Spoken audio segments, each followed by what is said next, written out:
Hello and welcome to your instructional Cichlid Aquarium guide.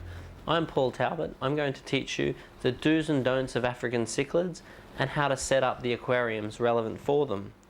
I find that the more people learn about these fish, the more passion they tend to have about them. But a lot of people just don't get the time to read books and do the necessary research to learn about these fish, to cultivate this passion.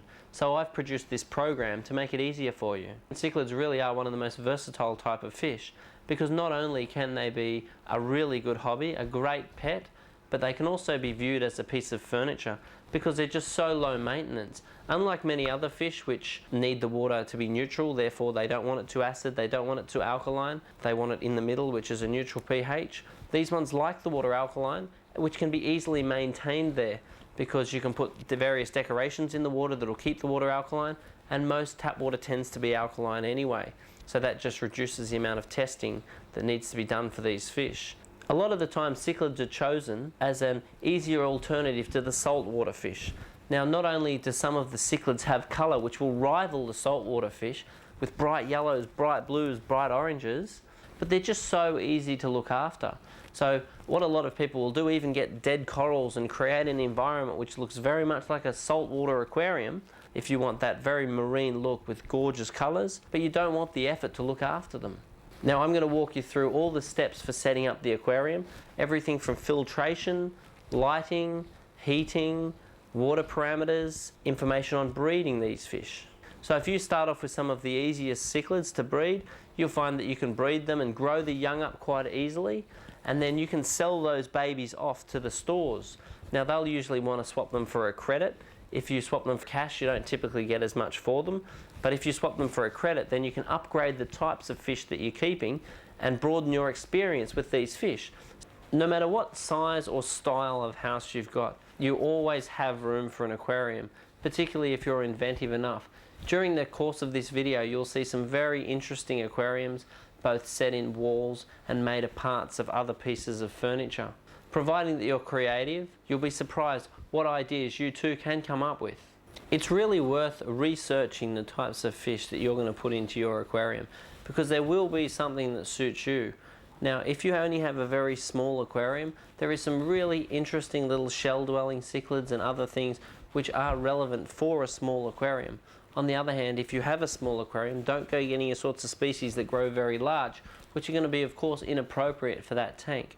So make sure you do the research. It's a lot of fun to learn about these fish anyway, to find what is most appropriate for the circumstance that you're offering.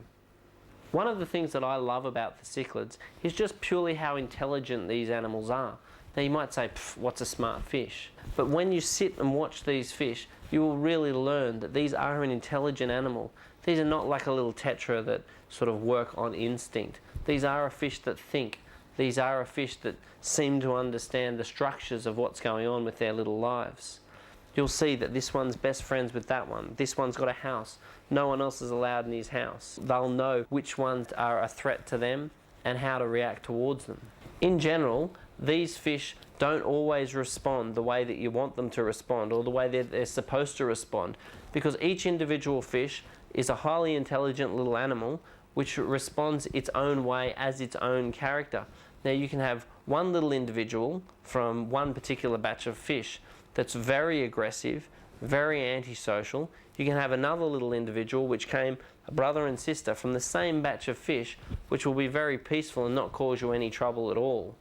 Most of these fish have followed very unique evolutionary paths which have some very interesting stories about their characteristics.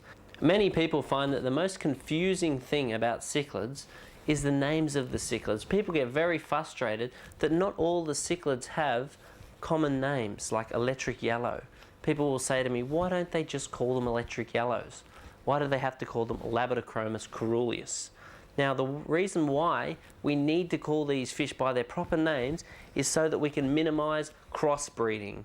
Now in any one country we've got limited strains of these species of fish, and it's very important that we endeavour to keep these fish pure.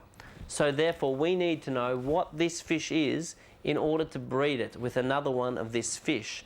Now the scientific names might seem a little bit scary when they first start out, But then once you learn the name, for example, Melanochromis interruptus, it sounds very big and impressive when you first learn the name. Once you actually learn it, Melanochromis interruptus, it sounds very impressive when you tell your friends. So what I find is that someone that knows the right name, knows about the fish, just seems to have a boundless energy towards these fish and an unbelievable passion. Now, a phenomenon that's hitting us now is the hormone food. There's many brands which are promoted to be some miracle cure with the colours of your fish. You will buy this food, it will colour your fish full colour at that size, when in the wild they may not colour till they're that big. A lot of these foods are hormone induced. Do not have anything to do with hormone induced foods. It not only changes all of the fish to male, but you'll get a lot of health problems within a relatively short period of time.